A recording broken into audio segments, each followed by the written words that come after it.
ఓం శ్రీ మాతరే నమః. శ్రీ గురుభ్యో నమః. అమ్మవారి పిలుపు ఛానల్కి స్వాగతం అండి. ఆ అమ్మవారి యొక్క ఆశీస్సులు మనపై ఎప్పుడు ఉండాలని మనస్ఫూర్తిగా వేడుకుంటూ ఈరోజు వీడియో అయితే స్టార్ట్ చేయబోతున్నాను ఫ్రెండ్స్. మరి ఈరోజు వీడియోలో అమ్మవారి పిలుపు ద్వారా మనకు అందబోయేటువంటి సందేశం ఏమిటి అంటే, బిడ్డ, నీ మనసులో మొదలవుతున్నటువంటి ఒక ప్రశ్నకు ఈరోజు తప్పకుండా నీకు జవాబు అయితే తీరుస్తాను అనేసి అమ్మవారు అయితే ఈ విధంగా చెప్తున్నారండి. మరి ఆ తల్లి మనకు అందివ్వాలి అనుకున్నటువంటి సందేశంలో ఉన్న పరమార్థాన్ని మనం ఏంటో ఇప్పుడు తప్పకుండా తెలుసుకుందాం. మరి ఛానల్ని ఇప్పుడే కొత్తగా ఎవరైనా చూసినటువంటి వ్యక్తులు ఉంటే ఛానల్ని అయితే సబ్స్క్రైబ్ చేసుకొని వీడియోకి ఒక చిన్న లైక్ చేసి సపోర్ట్ చేయండి ఫ్రెండ్స్. అలాగే మరికొంతమందికి షేర్ చేయడానికి అయితే ప్రయత్నించండి. ఇక ఈరోజు అమ్మవారి యొక్క సందేశాన్ని తెలుసుకుందాం. ఇటు చూడు బిడ్డ, నీవు చాలా రకాలుగా ఎన్నో రకాల ఆలోచనలతో అసలు నీకు ప్రశ్నకు అంటే నీకు అసలు నీ మనసులో ఉండేటువంటి మెదిలేటువంటి ప్రశ్నలకు సమాధానం దొరకడం లేదు అని చెప్పి చాలా దిగులుగా ఉంటున్నావు కదూ. నీ మనసు అంతా కూడా ఎంతో నిశ్చలమైనటువంటి మనసుతో అలాగే ఎన్నో రకాల సమస్యలతో చిరాకులో ఉంటున్నావు. అయితే నీ పని అయితే ఖచ్చితంగా విజయవంతంగా పూర్తి చేస్తాను. నీ యొక్క ప్రతికూల పరిస్థితులను అన్నిటినీ కూడా అనుకూలంగా చేస్తాను.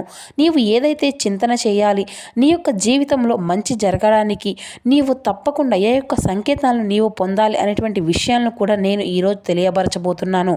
చూడు, నీకున్నటువంటి సమస్యలకు నీకున్నటువంటి ప్రశ్న అన్నిటికీ కూడా ఈరోజు జవాబు అనేది దొరికే విధంగా ఈ వీడియోలో నీకు తెలిపించబోతున్నాను.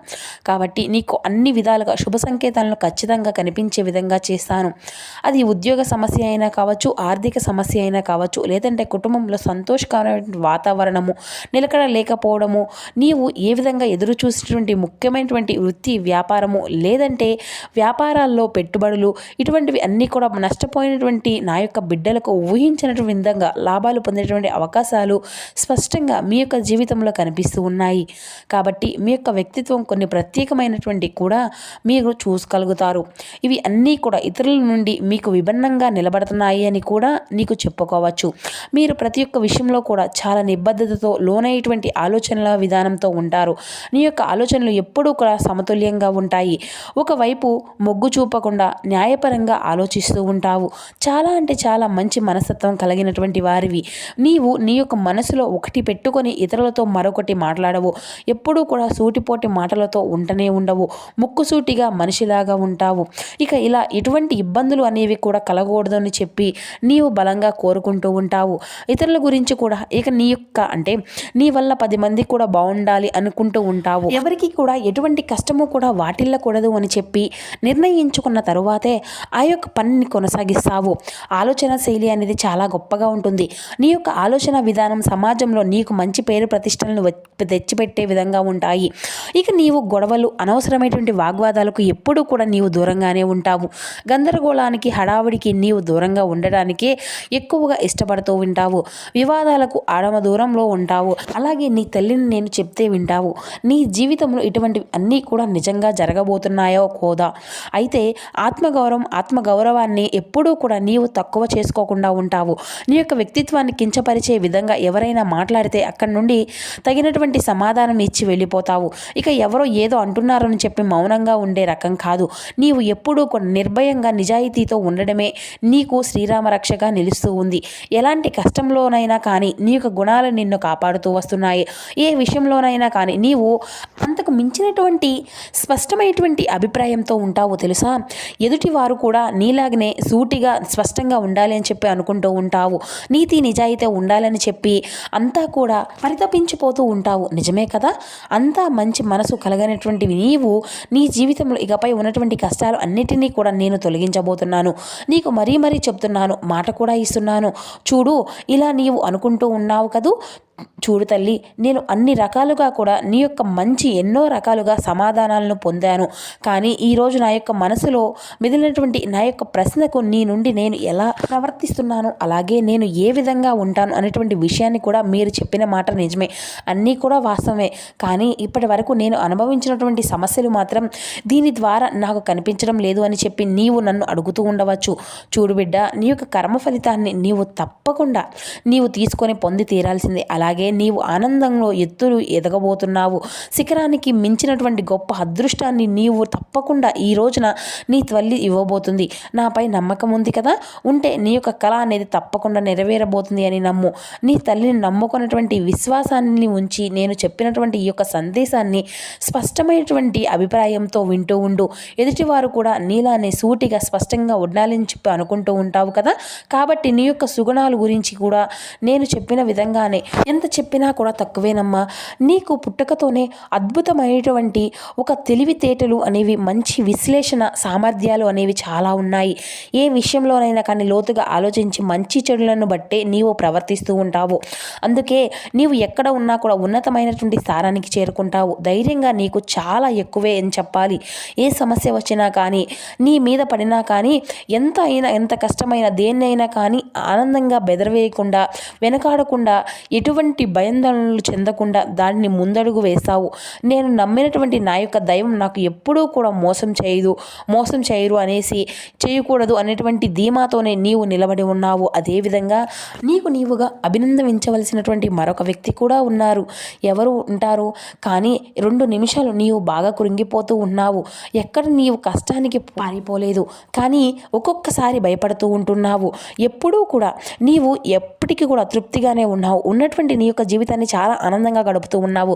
కష్టాలు ఏవి కూడా శాశ్వతం కాదు. సమస్యలు ఏవి కూడా మనల్ని బాధ పెట్టడం కాదు కదా, మనల్ని పడగొట్టలేవు అని చెప్పి తప్పకుండా నీవు అయితే తెలుసుకోవాలి. కాబట్టే నా యొక్క ప్రయత్నం కానీ అన్నిటినీ కూడా నీకు అనుభవంగా మార్చుకుంటున్నాను అనేటువంటి తపన అనేది నీలో పెరగాలి. నీ యొక్క జీవితంలో బాగా నీవు డబ్బు సంపాదించాలి, ఉన్నతమైనటువంటి స్థితికి చేరుకోవాలి, ఒక సంతోషకరమైనటువంటి జీవితాన్ని గడపాలి, సమాజంలో గౌరవంగా బతకాలి అనేటువంటి తపన నీలో బలంగా ఉంది. నాకు తెలుసు, నా యొక్క కుటుంబాన్ని సుఖపెట్టాలి అనేటువంటి ఎటువంటి లోటు అనేది లేకుండా చూసుకోవాలి కదా. నీ యొక్క జీవిత ధ్యేయం ఇదే కదా, ఈ యొక్క ఆశయం కోసమే కదా నీవు అహర్నిశలు శ్రమిస్తూ ఉంటున్నావు. అసలు నీకు వచ్చినటువంటి విషయం ఏమిటో తెలుసా? నీ వెనుక ఒకటి, నీ ముందు ఒకటి మాట్లాడి వెనుక వేరే విధాలుగా మాట్లాడడం అనేది నాకు ఇష్టం ఉండదు. నీ ముఖం మీద ఏదైనా కానీ చెప్తాను అంటే నీకు ఇష్టం అనేటువంటి స్వచ్ఛమైనటువంటి స్వభావం కలిగినటువంటి కొంతమంది వ్యక్తులు నీకు అన్ని రకాలుగా కూడా నీ యొక్క జీవితంలోకి రాబోతున్నారు. నీవు ఎటువంటివి అంటే ఎవరైనా కానీ నిన్ను బాధ పెట్టి నమ్మించి మోసం చేస్తే అసలు తప్పు లేదు. అటువంటి వ్యక్తులు నీ నుండి దూరంగా వెళ్ళిపోయారు. స్వచ్ఛమైనటువంటి ప్రేమను అందివ్వడానికి కొంతమంది వ్యక్తులు నీ యొక్క జీవితంలోకి రాబోతున్నారు. అసంపూర్ణమైనటువంటి జ్ఞానంతో నీవు ఏది కూడా మొదలు పెట్టావు. అన్ని రకాలుగా తెలుసుకొని ఏ విషయాన్ని అయినా కానీ లోతుగా పరిశీలించి మరీ ఆ యొక్క పనిని మొదలు పెడతావు. కానీ కొంతమంది వ్యక్తుల వల్ల మాత్రం దారుణంగా మోసపోతున్నారు.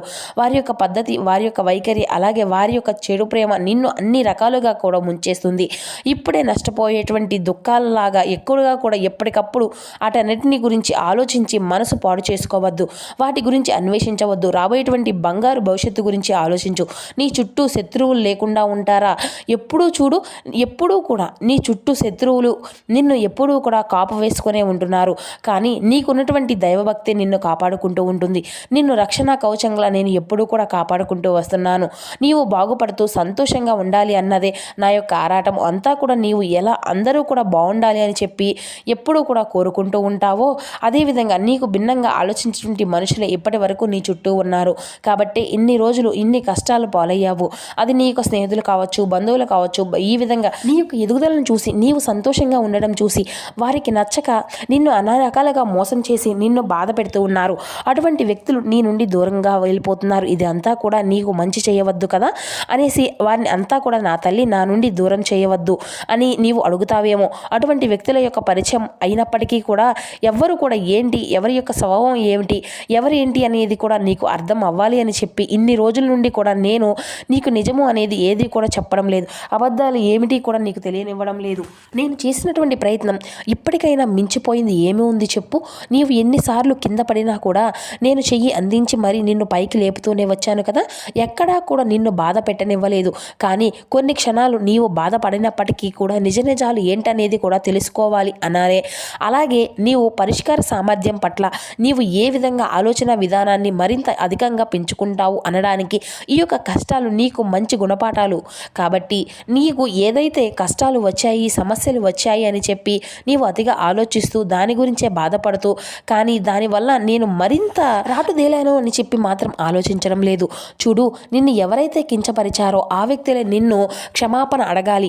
నీ యొక్క అనుభవాలను అన్నిటినీ కూడా పెద్ద గుణపాఠాలుగా నేర్పాలి.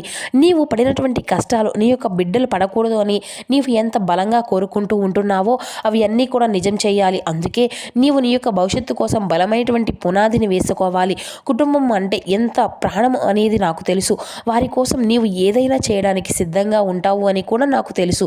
కానీ నీవు బయట వారి ముందు ఎంత కఠినంగా ఉన్నా కానీ ఇంట్లోకి వచ్చేసరికి నీ యొక్క మనస్తత్వం అనేది ఎన్నో రకాలుగా కింద పడి పైకి లేసి నీకు కుటుంబం నా కోసం ఉన్నారు అని చెప్పేసి నీవు అన్ని రకాలుగా నీకు ఇష్టమైనటువంటి వస్తువులు కానీ లేదంటే నీకు ఇష్టమైనటువంటి జీవితాన్ని కూడా పక్కన పెట్టి అహర్నిశలు కూడా కష్టం చేస్తూ ఉన్నటువంటి బిడ్డవి.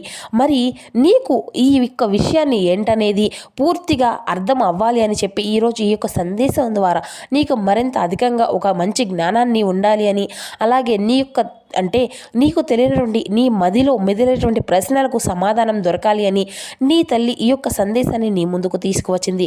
ప్రతిరోజు కూడా నీ యొక్క ఇష్టదైవ నామస్మరణ చేసుకో. అలాగే దైవం ముందు ఒక 10 నిమిషాలు ప్రార్థన చేస్తూ కూర్చో, ధ్యానం చేసుకో, యోగా చేసుకో. నీవు ఎప్పుడూ కూడా ఈ విధంగా చేయడం వల్ల నీకు అన్ని విధాలుగా దైవం అనేది తోడుగా ఉండి నిన్ను ముందుకు నడిపిస్తూ ఉంటుంది. నీవు నిన్ను బలంగా మార్చుకోవడానికి మరింత ఎక్కువగా శ్రమ చేయడము, అలాగే ఓం నమః శివాయ అనేటువంటి ఈ నామాలను నీవు పఠిస్తూ ఉండు. ప్రతిరోజు కూడా 108 సార్లు ఓం నమః శివాయ అనే పంచాక్షరి మంత్రాన్ని అయితే జపిస్తూ ఉండు. తిరుగులేనటువంటి విజయాన్ని అయితే నీవు తప్పకుండా పొందుకోగలుగుతావు. పొందేలాగా ఆ యొక్క భగవంతుని ఎప్పుడూ కూడా అనుగ్రహిస్తాడు. ఇక వీలుంటే ఈ రోజున అంటే ప్రతిరోజు కూడా శివార్చన చేయడం కానీ శివలింగానికి అభిషేకం చేయడం కానీ ప్రయత్నిస్తూ ఉండు. అన్ని రకాలు కూడా అన్ని విధాలుగా భవసాగరాల నుండి నిన్ను బయటపడేసేందుకు ఈ యొక్క పూజ అనేది ఈ యొక్క మంత్రము అనేది నీకు ఎంతగానో ఉపయోగపడుతుంది. కాబట్టి నీవు ఇప్పటి నుండి ఎటువంటి ఆలోచనలు అనేది పెట్టుకోవద్దు. అలాగే ఎటువంటి ప్రశ్నలు కూడా నీ యొక్క మదిలో ఉండకూడదు. కష్టానికి కృంగిపోకుండా అన్నిటినీ కూడా అధిగమించగలుగుతావు. నిరంతరం కృషి చేశావు. సమాజంలో సమస్యల్ని అన్నిటినీ కూడా విశ్లేషించి అందరికీ పరిష్కారము అనేది చూపించేటువంటి నీవు ఇలా డేలా పడిపోతే ఎలా చెప్పు? నీవు ఎంతైతే సంతోషంగా అందరికంటే బలంగా దృఢంగా ఉండాలి. నేను నీకు ఎప్పుడూ కూడా ఇస్తున్నటువంటి సూచనలు సందేశం ఇలానే ఏదైనా కానీ అనుకో. నీ యొక్క జీవితానికి సరిపడా ఎన్నో విషయాలను ఈ రోజున ఈ యొక్క సందేశంలో నీకు చెప్పాలి అని అనుకుంటున్నాను కదా. నీవు కూడా విన్నావు కదా, ఇది అంతా కూడా నిజం. ఈరోజు నీకు నీ యొక్క జీవితంలో జరిగినటువంటి విషయాలే అని చెప్పి నీకు అనిపిస్తే తప్పకుండా మనస్ఫూర్తిగా ఈ తల్లికి ధన్యవాదాలు చెప్పుకో. అలాగే నీవు ఏ పని అయినా మొదలు పెట్టాలి అనుకుంటున్నావో ఆ పనిలో నీవు ఖచ్చితంగా విజయం వరించే విధంగా చేయాలి అన్నా కూడా ఆ యొక్క భగవంతుని ప్రతి క్షణం వేడుకుంటూ ఉండు. తప్పకుండా నీకు కలిగేటువంటి అదృష్టాన్ని నీకు దక్కే విధంగా చేస్తాను. సంతోషంగా ఉండు. ఎప్పుడూ కూడా ఆనందంగా ఉండాలి అని నీ మనసులో లేనిపడిన ఆలోచనలు పెట్టుకోనని చెప్పేసి ఈ తల్లికి ప్రమాణం చేయాలి. నీవు ఎవరి దగ్గర కూడా ఇతరులను నమ్మేసి మోసపోవద్దు. నీ యొక్క బంధాలను ఏంటంటే అనేది నీవు నమ్మేటువంటి నిన్ను ప్రేమించేటువంటి బంధాలు ఏంటనేది కూడా మునుముందు రోజుల్లో నీకే అర్థమవుతుంది. ఏ బంధము అయితే నీవు కావాలి అని అనుకుంటున్నావో, ఎటువంటి స్వచ్ఛమైనటువంటి ప్రేమను నీవు కావాలి అని అనుకుంటున్నావో అదే ఆ యొక్క బంధము అనేది నీ యొక్క జీవితంలో అడుగు పెడుతుంది. మంచి మాటలుగా ఈరోజు మంచి సందేశాన్ని నీకు అనిపించింది అని అనుకుంటున్నాను. నీ మనసులో ఉన్నటువంటి భారం మొత్తము కూడా తీరిపోయింది అని అనుకుంటున్నాను. నీ యొక్క మనసులో మెదిలినటువంటి ప్రశ్నలకు జవాబు దొరికింది అని అనుకుంటున్నాను. నీ మనసును నేను అర్థం చేసుకున్నాను కాబట్టి ఈ రోజున ఈ యొక్క సందేశ రూపంలో నీ ముందుకు వచ్చాను. నీకు కావలసినటువంటివి అన్నీ కూడా నీకు వినాలి అని చెప్పి ప్రతి ఒక్క విషయాన్ని కూడా నీవు వినే విధంగా వినేలాగా చేశాను. మరి ఈ రోజున నీవు ఎవరిని అయితే నమ్మావో వాళ్ళే నీకు అన్ని రకాలుగా వెన్నుపోటు పొడిచి దూరమయ్యారు.